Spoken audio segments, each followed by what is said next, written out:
Hoy tu nube gloriosa esté descendiendo sobre tu pueblo de una forma especial. Aleluya, es nuestro anhelo, Señor. Hoy visítanos de una forma especial. Hoy, Dios mío, danos una palabra que llegue a lo profundo del corazón y quebrante toda nuestra vida. Necesitamos de ti, Señor. Necesitamos de ti para tocar esta generación. Necesitamos de ti para hacer luz, Dios mío, para hacer sal, Señor, para tener autoridad. Necesitamos de ti. Oh Señor, capacítanos y llénanos. En el nombre de Jesús. Amén. Y amén. Gloria a Dios. La iglesia de estos tiempos, y no hablo de esta iglesia, sino la iglesia de estos tiempos, no entiende estos tiempos. Qué doloroso. La iglesia de estos tiempos no entiende estos tiempos. La iglesia de estos tiempos piensan que ya todo está alcanzado, que ya no hay nada que hacer. Y es doloroso, porque basta solamente caminar un poquito por las calles de Bogotá para darnos cuenta que hay mucho por hacer. Basta escuchar un poco de noticias para darnos cuenta que hay mucho por hacer. Yo como cubano basta solamente descender en el avión para darme cuenta que hay mucho por hacer. Y los hijos de Dios tienen que tener la misma mentalidad que tenía Jesús cuando Él dijo: mi comida es hacer la voluntad ¿de quién? De mi Padre. Y el Señor dice: mi Padre hasta ahora trabaja, por lo cual yo trabajo. Y es mi deseo, cuando hayamos terminado la prédica y hayamos ministrado, es mi deseo que tú seas sacudido como he sido sacudido yo, de nuestra comodidad, de pensar que ya todo está bien, y digamos: aquí estoy, Señor. Aquí estoy, ayúdame, aquí estoy, lléname, guíame, ¿qué tengo que hacer? ¿A dónde tengo que ir? Era el viernes, ¿sí? Íbamos en el carro y ¿cuál es tu nombre?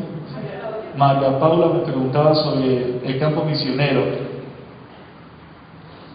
Y indudablemente, cuando hacemos una disertación sobre lo que es un misionero, sobre lo que es una persona que está dispuesta a ir a muchos lugares, es tremendo. Yo le decía: un misionero es una persona que Dios aparta para Él, y es una persona que su vida es Jesús. Y usted debe estar dispuesto a moverse donde Dios quiera, a donde Él te mande. Algo precioso fue que el viernes, antes de ir a la reunión de la noche, yo había sido invitado a una fundación por la calle Primera. Hay muchas zonas de hospitales por allí, no sé si se ubican donde está, en una zona un poquito feita, ¿no? Y es una fundación de niños sin, dicen, estrato cero, que no tienen ni qué comer, que no tienen nada. Y yo no soy de predicar a los niños, yo no soy bueno en eso, ¿no? O me creía que no era bueno en eso. Y cuando yo llego a aquel lugar y el líder me da las gracias por estar, y ahí me dice: ahí tienen los niños de 5 a 8 años. Y yo: ¿qué le voy a enseñar a estos niños? Y entonces estuve por 15 minutos hablando con ellos, usando tácticas, porque no es lo mismo a un adulto que un niño, y fue lindo. Pero cuando terminé, y el líder me testifica y me dice: yo le doy gracias a Dios porque cuando lo invité a este lugar y iba por la mitad de la invitación, usted me dijo sí. Y él me dijo: pastor, usted no se imagina cuántas personas me dicen: no tengo tiempo, no puedo ir, solamente de saber dónde está el lugar. Y yo salía conmovido, Yo salía conmovido y le decía, Señor, guíame a lugares así, a donde hay tanta gente que hoy te necesitan, guíame, envíame. Y esa es la iglesia del Señor.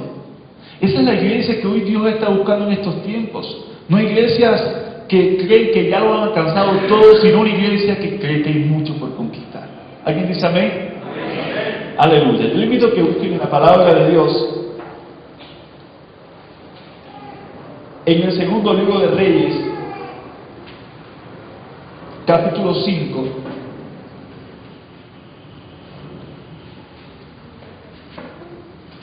Antiguo Testamento, por supuesto.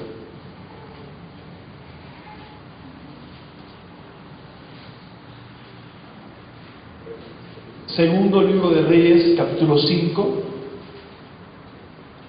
versículo 1 en adelante.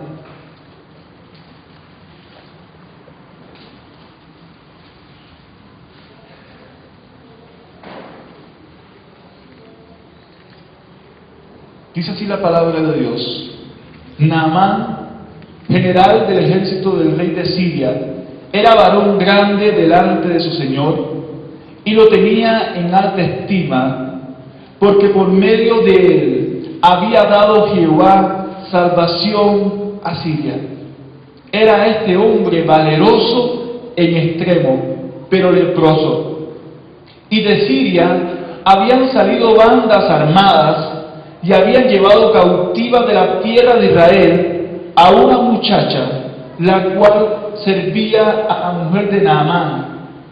Esta dijo a su señora: si rogase mi señor al profeta que está en Samaria, él lo sanaría de su lepra.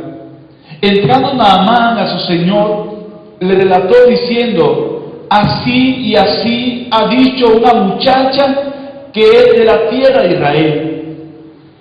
Y le dijo el rey de Siria: anda, ve, y yo enviaré cartas al rey de Israel. Salió pues él, llevando consigo 10 talentos de plata y 6,000 piezas de oro y 10 mudas de vestidos.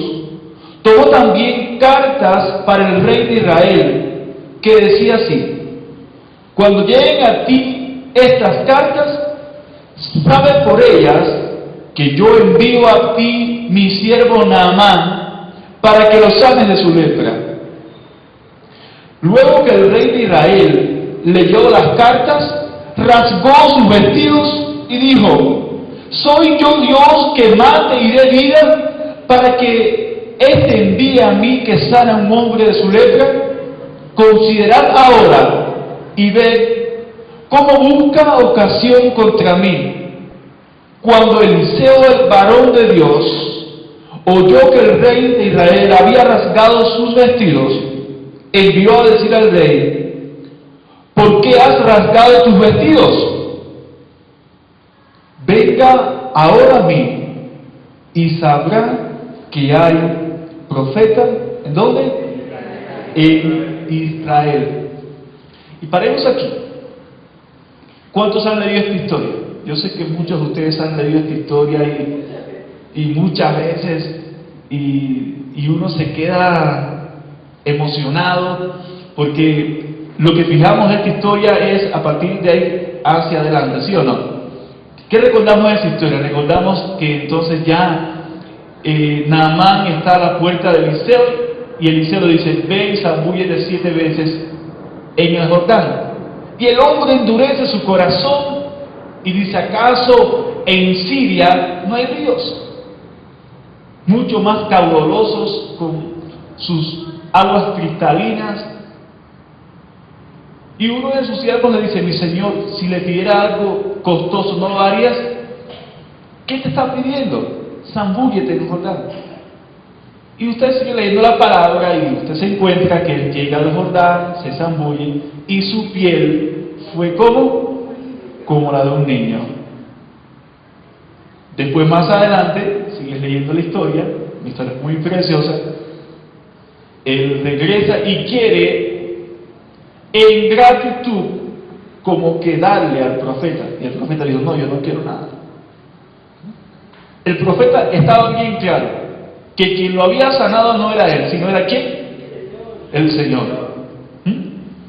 Y entonces es una historia preciosa. Uno la lee, y si hoy tuviéramos que hacer una escala de personas en su rol protagónico de esta historia, número 1, ¿quién sería el primero?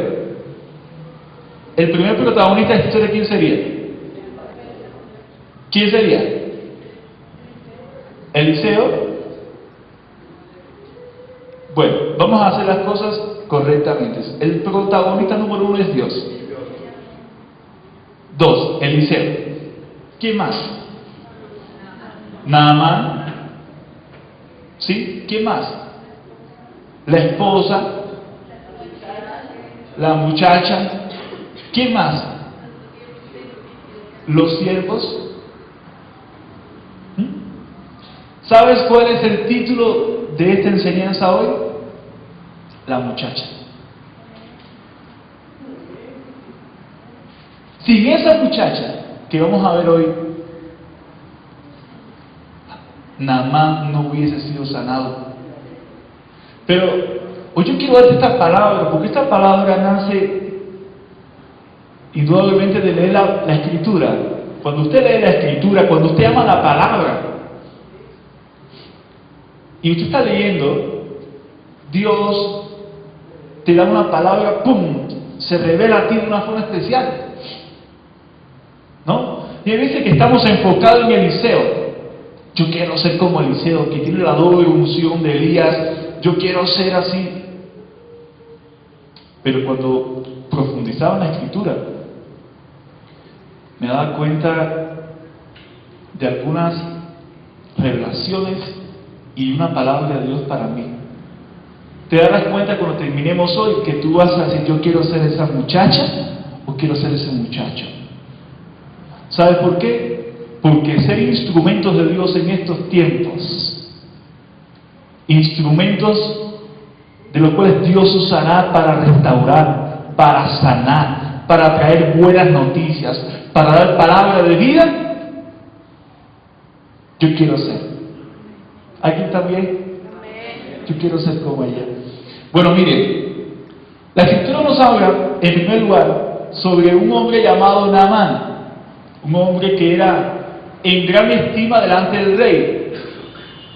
Aclaremos algo: Naamán pertenecía a Siria, no eran judíos, no eran del pueblo de Dios, eran considerados como paganos en aquel tiempo. Pero cuando usted lee el versículo 1, hay una revelación que salta a ti y te hace entender algunas cosas para tu vida. Dice el versículo 1, casi a mitad del versículo: porque por medio de él había dado ¿quién? Dios, Jehová, salvación ¿a quién? A Siria. Cuando uno lee esto, uno dice: eso está bien, pero si Siria no es el pueblo de Dios. Y por medio de Naamán, Dios había dado salvación ¿a quién? A Siria. ¿Sabe cómo se llama eso? Soberanía de Dios. Él hace lo que Él quiera, cuando Él quiera y como Él quiera, y con quien quiera. Esa es su autoridad, es su soberanía. Él es Dios. Dice la palabra que Dios pone reyes, y ¿qué hace también? Quita reyes. Muchas veces Él nos pone reyes por nuestra dureza de corazón, y de eso los cubanos sabemos bien, ¿sí? Una iglesia que no entiende los tiempos, una iglesia que no logra discernir los tiempos, eso es fatal. Estamos hablando de algo serio. A mí no me gusta jugar al evangelio, a mí me gusta hablar serio, a mí me gusta hablar algo que es real. Si la iglesia no toma su lugar en estos tiempos, lo tomará otra persona que no es la iglesia. Si la iglesia no se levanta en la autoridad que Dios le ha dado, entonces se levantarán hombres sin piedad, hombres que no tienen a Dios en su corazón para destruir. Entonces estamos hablando de algo serio. lo que ustedes como iglesia están sintiendo en su espíritu de predicar en las calles, eso viene de parte de Dios. Yo he estado predicando en iglesias en esta ciudad y eso no es prioridad. No es prioridad. Muchas veces la prioridad es comprar terrenos, es hacer tal cosa y es hacer lo otro. Y las multitudes, ¿a quién le interesan? ¿A quién le interesa el niño que no tiene que comer? Esa mujer que está allí sin esperanza, ese hombre que está a punto de matarse, ¿a quién le interesa? Entonces para mí el Evangelio es algo serio. Y dice la palabra que por medio de Naamán Dios le daba salvación, y así dice la palabra, salvación a Siria. Es tremendo cómo Dios hace las cosas, cómo Dios se mueve, cómo Dios hace. Sí, Él es Dios, Él sabe lo que hace. Yo le decía que nuestra nación, la iglesia de los años 40, los años 50, eran iglesias súper prósperas. Yo soy un poco alérgico a ponerme trajes. Eso es inconfianza. Porque cuando miro las revistas de los años 40 y 50 de la iglesia, usted veía a todos los pastores ahí engordados. Pero entonces había un país entero empobrecido, tocando las puertas de las iglesias y nadie le recibía. Es doloroso. Pero un día, ¿puede repetir conmigo? Un día, ese estado cambió en nuestra nación. Yo le he testificado de eso. En el año 59, todo cambió. Dios puso otro ¿qué? Otro gobernante, otro rey, como quiera decirle. Y ese hombre hizo llorar la iglesia, afligió la iglesia. Ese hombre casi lleva a punto cero el evangelio en nuestra nación. Y de repente una nación, de ser una nación evangélica, pasó a ser una nación atea. Y es doloroso. Y muchas veces uno dice, no, ese hombre, la iglesia fue responsable. La iglesia no entendió los tiempos. La iglesia no se puso en pie y oró con autoridad y proclamó bendición. Y tocó las multitudes en las calles. Es doloroso. Yo lo he testificado acá, es muy doloroso. Hoy ver funerarias que fueron templos, es muy doloroso. Ver colegios cristianos en otro tiempo y ahora colegios públicos, es muy doloroso. Iglesias, funerarias, eso rompe el corazón. Mis hermanos, Dios es soberano y Dios hace lo que tenga que hacer. Pero dice más este versículo 1: era este hombre valeroso ¿en qué? En extremo. Era un hombre de guerra, era un hombre con autoridad, era un hombre leproso. Aquí quiero parar un minuto. ¿Cómo era posible que con tanta, siendo leproso, fuera un hombre tan importante? Lo era. Pero quiero que entiendan una cosa. Este hombre necesitaba muchas veces tapar su lepra con sus vestidos. Ustedes han visto películas antiguas, ¿sí?, de guerra, saben que cómo se vestían, eran cascos, armaduras, ropas. El que miraba a este hombre no sabía que era leproso. Para muchos, él era un hombre valeroso en extremo. Era un hombre digno de admirar. Era un hombre que muchos decían, yo quiero ser como Naamán. Un hombre tremendo.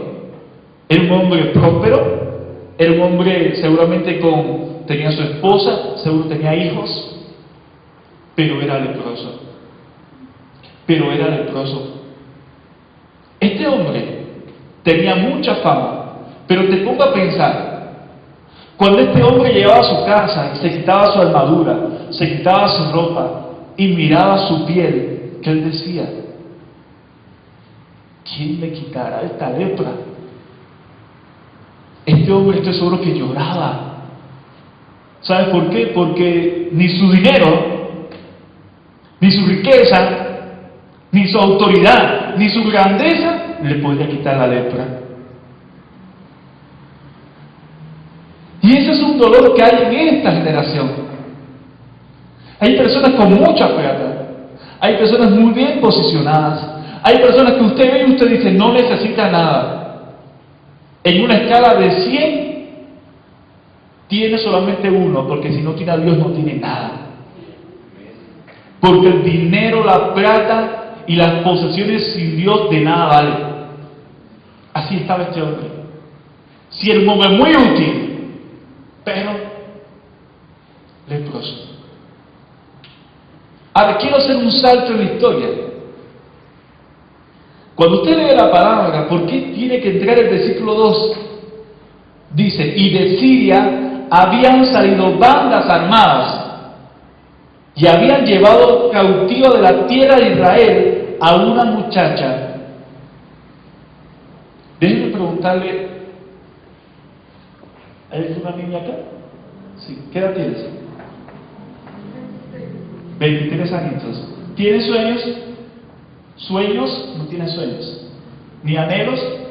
Tampoco. ¿Qué edad tiene esta joven? 12 añitos. ¿Sí? ¿Tienes sueños para tu vida? ¿Sí? ¿Tienes planes? ¿Planes? Si planes está bien. ¿Planes si tienes? Si es posible que no me logre. ¿Tienes planes para tu vida? ¿Sí? ¿Sí o no? Sí. ¿Los niños igual? ¿Sí o no? ¿Tienen planes que quieren ser como Falcao? ¿Que quieren ser como el pastor Antonio? ¿Como Antonio? ¿Tienen sueños? ¿Tienen anhelos? Esta muchacha, de la cual les voy a hablar en esta mañana, vivía en la casa con sus papitos, seguramente tenía su habitación, seguramente tenía sueños en su vida, tenía planes en su vida. Si fuera en estos tiempos, seguramente sus papitos estaban ahorrando para que entrara a la universidad, o ella quería trabajar en la iglesia, o quería involucrarse en la danza, quería hacer algo. Repita conmigo, pero un día su historia cambió.